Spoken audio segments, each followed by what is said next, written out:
Hello, എല്ലാവർക്കും എൻ്റെ ഒരു പുതിയൊരു വീഡിയോയിലേക്ക് സ്വാഗതം. അപ്പോൾ ഞാനിന്നൊരു കൊന്തകെട്ടലിൻ്റെ വീഡിയോ ആയിട്ടാണ് വന്നിരിക്കുന്നത്. അപ്പോൾ നമ്മുടെ അമ്മയൊക്കെ ചെയ്യുന്നൊരു തൊഴിലാണ് കേട്ടോ. നമ്മുടെ ഹസ്ബൻഡിൻ്റെ അമ്മയൊക്കെ ചെയ്യുന്നൊരു തൊഴിലാണ്. അപ്പോൾ വീട്ടിൽ നിന്ന് പുറത്തേക്ക് ജോലിക്ക് പോകാൻ പറ്റാതെ വീട്ടിലിരുന്ന് ബോറടിക്കുന്ന വീട്ടമ്മമാർക്ക് പറ്റിയൊരു തൊഴിലാണ് ഇട്ടത്. നേരവും പോയി കിട്ടും, വേറെ വലിയ റിസ്ക്കുള്ള പണിയൊന്നുമല്ല. പിന്നെ പതിനായിരങ്ങളും ലക്ഷങ്ങളൊന്നും കൊയ്യാൻ പറ്റില്ല, എന്നാലും നമ്മളുടെ അത്യാവശ്യ കാര്യങ്ങളൊക്കെ ഈ ഒരു തൊഴിലുകൊണ്ട് നടക്കുന്നുണ്ട് കേട്ടോ. അപ്പം ഞാനിന്ന് അതിൻ്റെ ഒരു വീഡിയോ എടുക്കാം. അപ്പം നൂല് മുറിക്കുകയാണ് അമ്മ. നൂല് മുറിക്കുമ്പോൾ ഭയങ്കരമായിട്ട് ശ്രദ്ധിക്കേണ്ട പരിപാടിയാണ് കേട്ടോ. കാരണം കട്ട പിടിച്ച് കഴിഞ്ഞാൽ ആ നൂല് മാലക്ക് പറ്റില്ല, നേരെ തോട്ടിലേക്ക് എറിയാനേ പറ്റുള്ളൂ. കാരണം ഒന്നിനും പറ്റാത്തൊരു അവസ്ഥയായി പോകും. അപ്പം ഇതാണ് കേട്ടോ നൂല്. മഞ്ഞ നിറത്തിലുള്ള നൂല് ചന്ദന കളർ മുത്താണെന്ന് തോന്നുന്നത്. എനിക്ക് ഇതിൻ്റെ കളർ എനിക്കില്ല, ചന്ദന കളറാണെന്ന് തോന്നുന്നു അല്ലേ.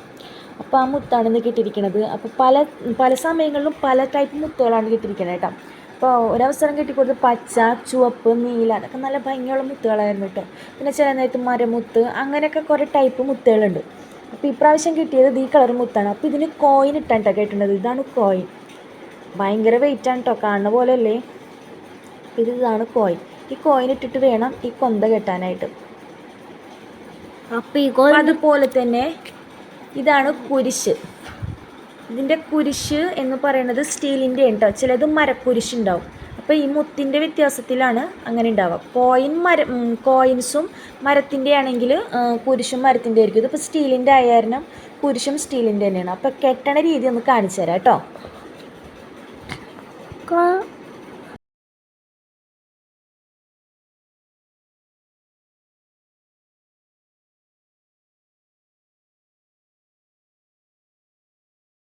അപ്പോൾ ഇതാണ് കേട്ടോ പൈപ്പ്, മാല കെട്ടാനുള്ള പൈപ്പാണ് ഇത്. നമ്മളെ സ്ട്രോ, അതുപോലെ തന്നെ കോല്, മിഠായിയുടെ കോല്, ഫ്രൂട്ടിയുടെ ഒരു സ്ട്രോ ഒക്കെ ഉണ്ടല്ലോ, അതാണ് ഇതിന് വേണ്ടിയിട്ട് ഉപയോഗിക്കുക കേട്ടോ. ഇത് കൈകൊണ്ട് കെട്ടുന്നവരുണ്ട്. അപ്പോൾ അത്ര വലിയ പ്രാക്ടീസ് ഇല്ലാത്തവർക്കാണ് ഇങ്ങനത്തെ പൈപ്പൊക്കെ നമുക്ക് ആപ്റ്റ് ആവുള്ളൂ കേട്ടോ. നമ്മൾ കൈകൊണ്ട് കെട്ടി ശീലിച്ചിട്ടില്ല, ഇതുകൊണ്ടാണ് കേട്ടോ ചെയ്യാറ്. അപ്പോൾ ഇതുപോലെ 9 ചുറ്റിയിട്ട് കെട്ടണം. 9 ചുറ്റിയാലേ നമ്മൾ 8 കെട്ടായിട്ട് നമുക്ക് കിട്ടുള്ളൂ കേട്ടോ. ഒരു കെട്ട് നമ്മൾ ഒരു ചുറ്റ് അകത്ത് പോയി 8 കെട്ടായിട്ട് കിട്ടും. ഇതുപോലെ ആവും. ഇതുപോലെ കെട്ടിയിട്ട് വേണം മുത്ത് കോർക്കാൻ. അപ്പം മുത്ത് 10 എണ്ണം വെച്ചിട്ടാണ് കേട്ടോ കോർക്കാം. 5 കെട്ടായിട്ട് 10 മുത്ത് വെച്ച് കോർക്കണം.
അപ്പം നമ്മൾ 5 കെട്ടും മുത്ത് കോർത്തിട്ടുണ്ട്. കാരണം 5 കെട്ടായിട്ടാണ് 10 മുത്ത് വെച്ച് കോർത്ത് നമ്മൾ മാല സെറ്റാക്കിയതിന് ശേഷം പൈപ്പിൽ നൂലിൻ്റെ 2 അറ്റവും കെട്ടിട്ട് വെക്കണം കേട്ടോ.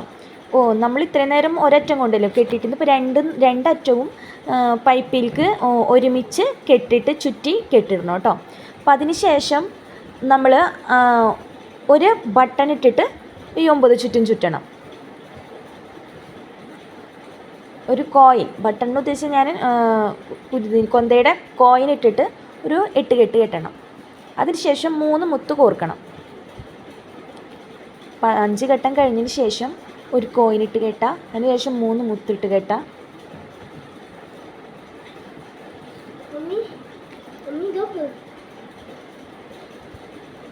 ഇതൊക്കെ അടുപ്പിച്ച് വേണം കേട്ടോ.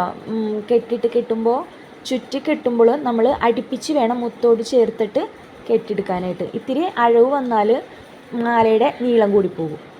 അപ്പോൾ അടുപ്പിച്ചിട്ടിട്ട് കെട്ടിടാം.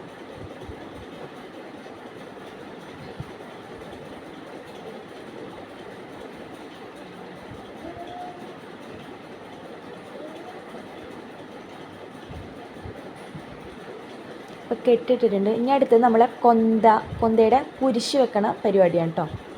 അപ്പോൾ കുരിശ് വെക്കുമ്പോൾ ആദ്യം ഒരു കോയിനിടുക. കോയിനിട്ടിട്ട് അതിൽ കൂടെ കുരിശ് വിട്ടിട്ട് ഈ 9 ചുറ്റും ചുറ്റി 8 കെട്ടിടാം.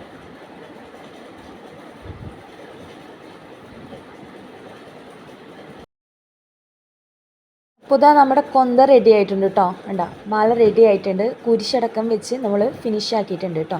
ഇനി നമുക്ക് അതിന് തന്നെ ഈ നൂലൊക്കെ വെട്ടി ലൈറ്റർ കൊണ്ട് ഉരുക്കി വെക്കാം. അല്ലെങ്കിൽ നൂല് വെറുതെ വെട്ടി വെച്ചിട്ട് ഉരുക്കാണ്ടിരുന്നാൽ ഇങ്ങനെ അയക്കെട്ട് അഴിഞ്ഞിങ്ങനെ പോരും. അപ്പോൾ അതിന് തന്നെ വെട്ടിയതിന് ശേഷം ലൈറ്റർ കൊണ്ട് ഉരുക്കി വെക്കാം.